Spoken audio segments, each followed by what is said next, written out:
Hey, JB, Serena Winters, Valley Sports. Hey, I was chatting with Evan the other day about the rookie wall, and he was just telling me how he really feels it's all just a mental thing you've got to push through. Is that what you kind of see with it? And have you seen that, I guess, proverbial rookie wall impact him at all yet? No, it is a real thing. As long as you've been around, you see guys have different moments, and it lasts different lengths of time for different people. And it has a lot to do with your approach, because it is, it's a dramatic change in the amount of games, practices, and travel, and things like that you have, but if you are as even as he is all the time anyway, and you don't get in those highs and lows, it's much easier to navigate. And I think he's done a really good job of that. Speaking of that, this, not the highs and the lows.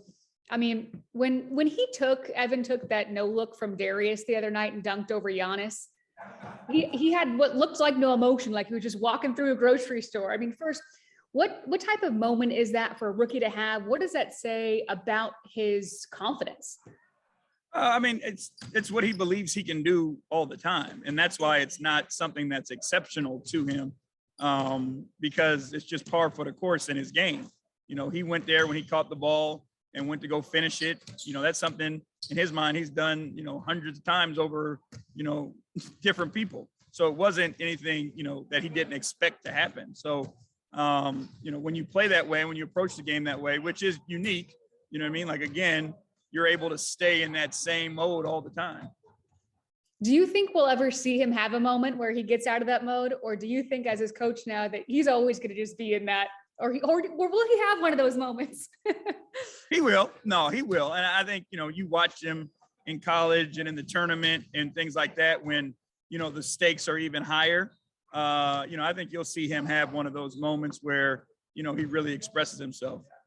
And then lastly, want to switch to Brandon Goodwin. He's going to play with the Charge. And I know that he actually called the Charge up and he's the one who wanted to get that time just to play. What does that say just about him as a hooper? I mean, he just wants to play. So I called him up and wants to play tonight. Right. No, it's huge for him because a lot of times, people want to fight that, but for him to get the opportunity as well as Kevin Pangos, like, they both wanted to play. They wanted to get the reps. They like the competition. They're professional in their approach, and they know that those reps will be good for them. So I think it's a great thing. It says a lot about them. Thanks, Coach. Thank you. Kelsey Russo, The Athletic. Hey, JB, how are you? I'm good. How you doing? I'm good. Hey, something we had talked about when we were on that road trip was about, like, in the second half of the season, looking at protecting the ball more, watching turnovers and that kind of thing. In this, I guess in this recent stretch, how have you seen that grow at all? And kind of just the passes you guys are making sure you're protecting the ball more. Because I think there was against the Bucks, there's 13 turnovers. So it was a smaller number. So how have you seen that grow at all, I guess? It's one of those things where we have to continue to focus on and have the consistency with, because I think the 2 games before that, we may have turned it over 20 times in each of those games. So, we have to make sure that we're playing within ourselves all the time, no matter who our opponent is. I thought in those 2 games, we were a little loose with the ball. But again, I think, in our mind, we're playing Milwaukee, who's a much better basketball team. The defending champs, that we had to play a certain way. We need to make sure we're playing that way all the time. And then Lowry was on the bench with you guys on Wednesday. How is he progressing, I guess? I know it's obviously still early, but it's progressing so far. He's taking steps. He's moving in the right direction. For the most part, he's out of the boot and back in a shoe and no crutches. So he's progressing. Again, all this is a matter of what happens the next day and how you respond. So we'll be careful with him and make sure he's 100% before we're ready to go again. And then we've also always talked about a lot of taking advantage of you guys in the paint and dominating the paint, and that's something you guys want to do. But looking at the Bucks being able to make 19 threes and take as many as you did, is it sometimes sort of like a balancing act of knowing that you can take advantage of the perimeter and the 3-point line against certain opponents and being able to knock those down more versus if they know they're gonna try to take away the pain a little bit more for you guys? Yeah, I think a lot of it is, what your opponent's schemes are, but we still need to be the same. I thought we created threes the other night because we put pressure on the paint, forced them to help, and then we were able to kick out for those threes. They give up the most threes in the league per night. So we knew those opportunities were going to be there, but we didn't want to just settle and be a three-point shooting team. We wanted to make sure we stayed with our identity and attack the paint. Thank you. Marla? Marla Ridenhour, Akron Beacon Journal.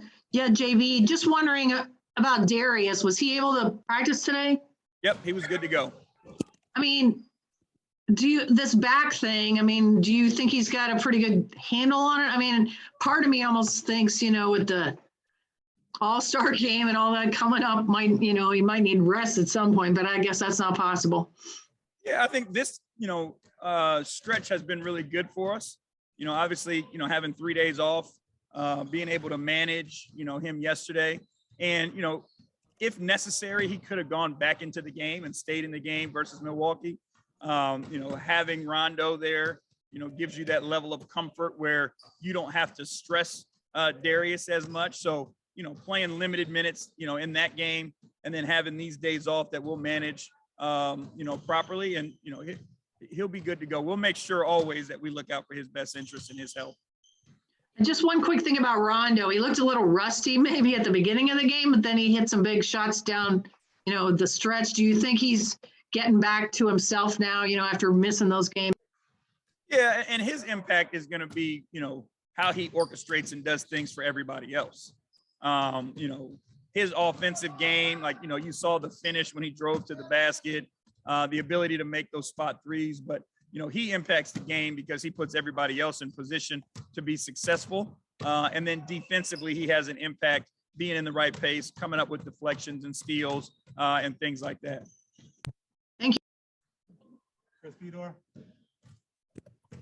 Chris Fedor, Cleveland.com. What's up, JB? What's up, Chris?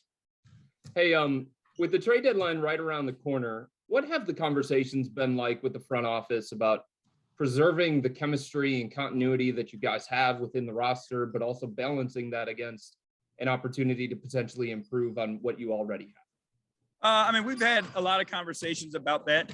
We know how fragile chemistry is and how quickly it can be bothered, so this is a very important time for our team, an opportunity if they're there to improve itself, but also an opportunity, to not feel rushed to do something that could impact, the chemistry that we've built. So our front office, has a heavy understanding of how important that is.